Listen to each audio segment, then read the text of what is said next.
የውመል ቂያማ ልብ በሉ ወንድሞች፣ ይሄን በደንብ ስሙ።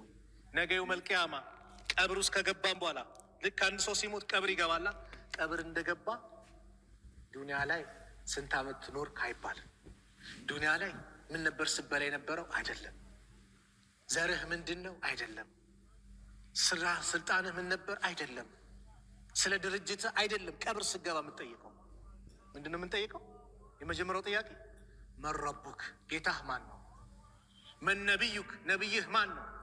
መን ዲኑህ፣ ዲንህ ምን ነበር?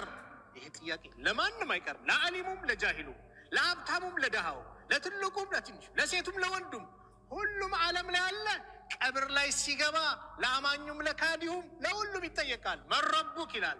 አማኝ ከሆነ ረቢ አላህ፣ አላህ ጌታ አላህ ነው ይላል። መን ዲኑክ፣ ዲንህ ምንድን ነው? ኢስላም ነው ይላል። መን ነቢዩህ፣ ነቢይህ ማን ነበር? ነቢዩ ዓለይሂ ሰላቱ ወሰላም መሆናቸውን ይናገራል። አላህ ያግራልን። ሙስሊም ዶክተሩን አላህ ያብዛልን። አሚን በሏ። አላህ ያብዛልን። ጥቅሙን ታውቃላችሁ? ቢያንስ ቤተሰብ የሚያክመው ዶክተሩ ነው። ቤተሰብ ራቅ ሊል ይችላል። ሊሞት እያለ እንዳለ ከሆነ ሙስሊም ዶክተር ከሆነ ምን ያስይዘዋል? ሻሃዳ በል ይለዋል። እና ይህ ዶክተር ከተናገረው መካከል ጨንቆት ሊሞት ሲል አንድ ወንድሙ ቁል ላኢላሃ ኢለላህ፣ ቁል ላኢላሃ ኢለላህ እየፈጠነ ላኢላሃ ኢለላህ በል ይለዋል። ያ ሊሞት እያለ ያ ዶክተር መድ ይለዋል። ላኢላሃ ኢለላህ ላይ ሳይሆን ይሳባል። ላኢላሃ ኢለላህ ላ ትሳባለች ይለዋል። እየሞት ያስተምራል።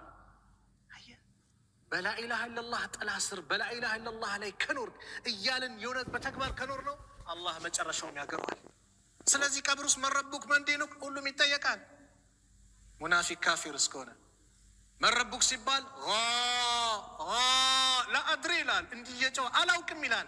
አናቱን በመዶሻ ይሉታል። 7 ምድር ሰንጥቆ ይወርዳል፣ ያወጡታል። መን ነቢዩክ ይሉታል። አሁንም እየጨው አላውቅም ይላል። አትወቅ ብሎ ይሉታል። ያ አላህ ዱንያችን ናት። ሁላችንም እንገባለን። ትክክለኛ ህይወት ማለት ወላሂ የአኺራ ህይወት ነው። የዱንያ በቃ መሸጋገሪያ ናት።